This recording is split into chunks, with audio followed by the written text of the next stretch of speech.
You ever have one of those days where you think you're just running a quick errand, and suddenly you're starring in a full-blown episode of Instant Karma? That's exactly what happened to Ethan Morales one regular Wednesday evening when a trip to the grocery store turned into the kind of story the internet eats up for breakfast. Ethan had just clocked out from his accounting job, his head full of dinner plans and grocery lists his wife had texted him. It was midweek, quiet, calm, the kind of day when parking lots aren't supposed to be battlefields. He found a clean, legal spot halfway down the middle row, lined his little gray Corolla perfectly between the stripes, locked up, and strolled inside with his reusable shopping bags.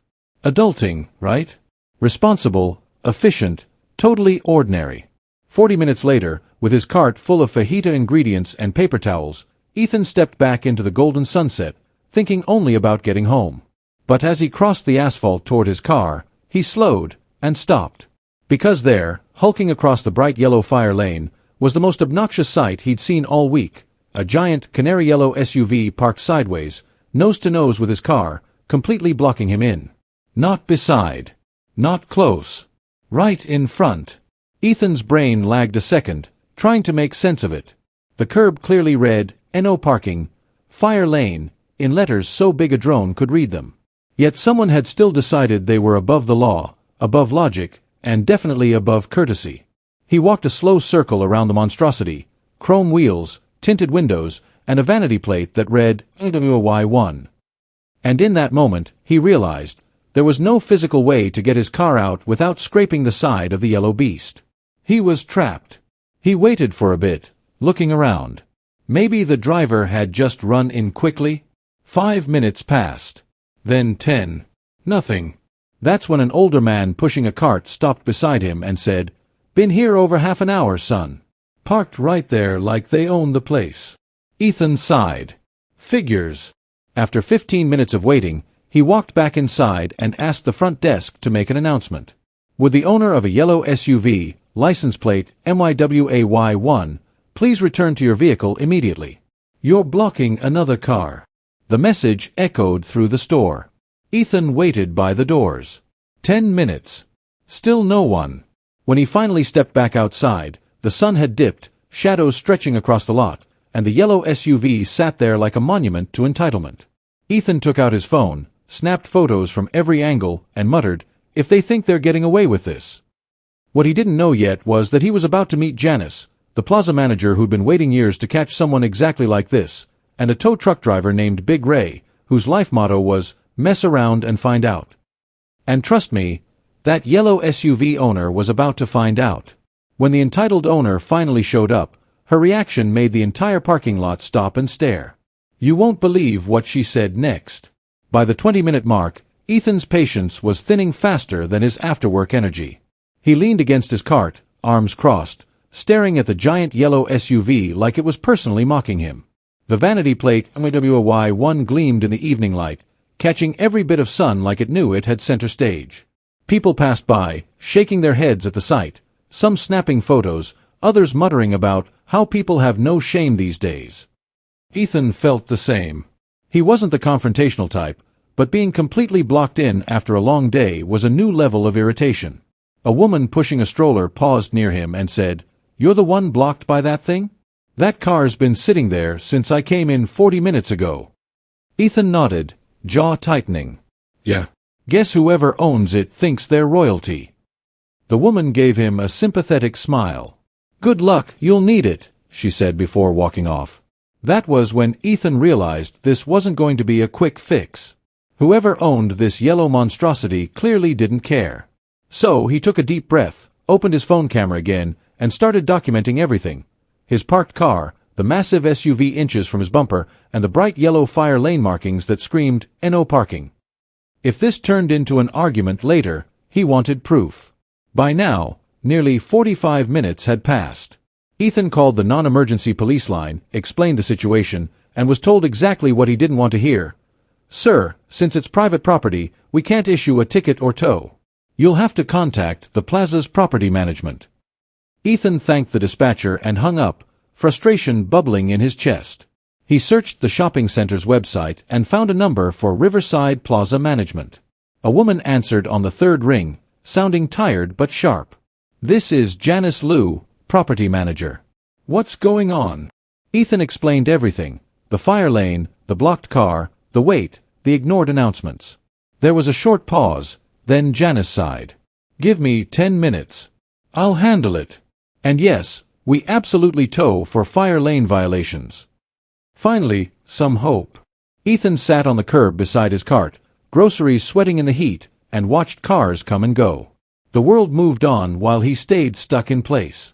A retired veteran named Mr. Kowalski, who'd been watching from a nearby bench, struck up a conversation. Don't let him get away with it, son. People like that think the rules don't apply to them. Ethan chuckled. I'm starting to see that. The old man grinned. Bet you $10 whoever owns that thing has a coffee cup that says, Boss Lady. They both laughed. It was the kind of small talk that made waiting bearable. 10 minutes later, a burgundy SUV rolled into the lot and parked near the fire lane. Out stepped Janice Liu, short, efficient, dressed like she had a dozen fires to put out before dinner. She surveyed the scene, crossed her arms, and said, Wow, that's bold. Blocking another car and a fire lane? Yeah, they're getting towed. Without hesitation, she pulled out her phone. Hey Ray, it's Janice at Riverside Plaza. Got a big yellow SUV blocking the fire lane again. Bring the truck. Yeah, the heavy one. Ethan couldn't help but grin. Again? He asked. Janice rolled her eyes. You'd be surprised how many people think rules don't apply to them when they're just running in for a minute. 15 minutes later, the low rumble of Big Ray's tow truck echoed across the parking lot. A mountain of a man climbed down from the driver's seat, his reflective vest catching the sunset glow. He gave a low whistle at the sight of the SUV. Oh, we got ourselves another I'm special situation, he said with a grin. Ray cracked his knuckles. Let's fix that. Ethan and Janice stepped back as Ray got to work, lowering the wheel lift, checking plates, taking photos. The sound of metal clinking filled the air, and the growing crowd of onlookers could sense the incoming storm. Somewhere inside the grocery store, the SUV's owner had no idea their precious ride was about to be hoisted into the air. Just wait until the owner comes running out. Her meltdown would make the whole parking lot gasp, and record every second of it. The rumble of the tow truck was still echoing when the moment everyone was waiting for finally arrived. The automatic doors of the plaza flew open, and out stormed a woman who looked like she'd just stepped out of a reality show called Entitled and Fearless. She was in her late 40s, wearing a blinding hot pink crop top, rhinestone-covered jeans, and enough gold accessories to trigger a metal detector. Her hair, platinum blonde and teased like a cotton candy explosion, bounced with every furious step as she clutched a designer handbag in one hand and a fresh iced latte in the other. The moment her eyes locked on the tow truck, she froze, her jaw dropping. Then she shrieked. What do you think you're doing to my car? The entire parking lot went quiet, like someone had hit pause. Big Ray didn't even flinch. Calmly, he tightened a chain and said, Ma'am, your vehicle is being towed for parking in a fire lane and blocking another car. His tone was polite, steady, and entirely unbothered. That only made her angrier. I was only inside for 5 minutes, she snapped, stomping closer. Ethan, who had been standing to the side recording for his own protection, spoke up. You've been parked there for at least an hour and a half. I've been waiting the whole time. She spun toward him, glaring through oversized sunglasses. Well, maybe you should have parked somewhere else. Ethan raised an eyebrow. Somewhere else that wasn't a legal spot? A few people nearby chuckled. Her face turned crimson. Janice, the property manager, stepped forward, holding her phone like a badge of authority. Ma'am, this is private property. You're in a clearly marked fire lane, which is a safety violation and a direct block of another vehicle. The tow has been authorized by management. She pointed down at the enormous yellow curb letters that read "No Parking Fire Lane," then at the bright red sign 2 feet from the SUV's bumper. The woman, undeterred, huffed, I didn't see any signs. Janice blinked. They're literally under your tires. That was when the tone shifted from angry to desperate. The woman dropped her latte on the ground and turned on the fake sweetness. Come on, sweetie, she said to Ray, her voice dripping with sugar. You can just let this go, right? I'll move it right now. No harm done. Ray, who'd been doing this job long enough to recognize the routine, didn't even look up. "Ma'am, once I've started the tow, I'm legally obligated to finish it. You can collect your vehicle from the impound lot." The words hit like a hammer. She gasped, her voice climbing several octaves. "How much is that going to cost?" Ray replied matter-of-factly, $275 for the tow, $45 per day for storage, plus administrative fees. The woman's jaw dropped. "That's robbery. I spend thousands of dollars at this plaza." Janice crossed her arms. "Then you should know the rules by now." The crowd that had gathered, half the parking lot at this point, broke into soft laughter. A few people started filming, and someone whispered, "Oh, she's definitely going viral." The woman's fury reached its peak. She pointed at Ray. "You'll regret this. I'll have your company shut down." Ray calmly hooked the final chain, shrugged, and said, "Ma'am, I've been doing this for 20 years. You wouldn't believe how many times I've heard that." As he began raising the SUV, the front wheels lifted off the ground with a metallic groan. The woman actually stomped her foot like a toddler, shouting, "This is theft! I'm calling the police." She whipped out her phone, dialed 911, and dramatically announced, "Yes, someone is stealing my car." Ethan watched her pace as she explained her emergency, but her face fell fast. The operator must have told her it was a civil issue because she hung up muttering, "Useless." The crowd chuckled again, and even Janice cracked a smile. Ethan leaned toward Mr. Kowalski, who was still on the bench, enjoying every second. "I think this is better than Netflix," the old man said. Ray handed the woman a slip of paper with the impound address. "You can pick it up tomorrow morning, ma'am." Her voice cracked. "This isn't over," she yelled, tears forming, not of sadness, but pure rage. The yellow SUV, now suspended like a trophy of justice, rolled forward as Ray climbed back into his truck. The crowd erupted into applause. But the story didn't end in that parking lot. What happened after the tow made this moment go viral, and turned one angry customer into the internet's newest meme. By the time Big Ray's tow truck rumbled out of the lot, dragging the yellow SUV behind it like a fallen kingdom, the crowd had mostly dispersed, but the phones were still recording. Ethan stood there, exhausted but weirdly satisfied. Justice, for once, hadn't needed yelling or violence, just patience and a tow hook. Janice, the property manager, clapped him on the shoulder. "You did everything right," she said. "We deal with this kind of arrogance all the time, but rarely do we get such clear evidence." Ethan chuckled, pocketing his phone.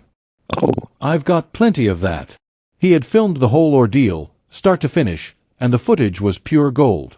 Later that evening, after finally making it home, 2 hours later than planned, Ethan sat down with his wife, Sarah, over a reheated plate of fajitas. They laughed as he played the clips, the yellow SUV being hoisted into the air, the woman's dramatic screaming, Big Ray's calm professionalism. Sarah shook her head. "You have to post that," she said. Ethan hesitated. "I don't know, it's kind of petty." She grinned. "Petty? No. Educational." So, Ethan uploaded it to TikTok with a simple caption. "Blocked in for 90 minutes by a yellow SUV in a fire lane. Tow truck justice served hot." Within hours, the views started climbing. 10,000, 50,000, then 100,000. By morning, the video had crossed 3 million views, and Ethan's notifications were a fireworks show. The comments were merciless. "That vanity plate aged like milk. Big Ray deserves a medal. The way she ran out in those wedges had me crying." People were tagging friends, duetting the video, and even making memes of the moment the woman screamed, "You can't tow my car!" It spread like wildfire across every platform. Meanwhile, the plaza itself was suddenly in the spotlight.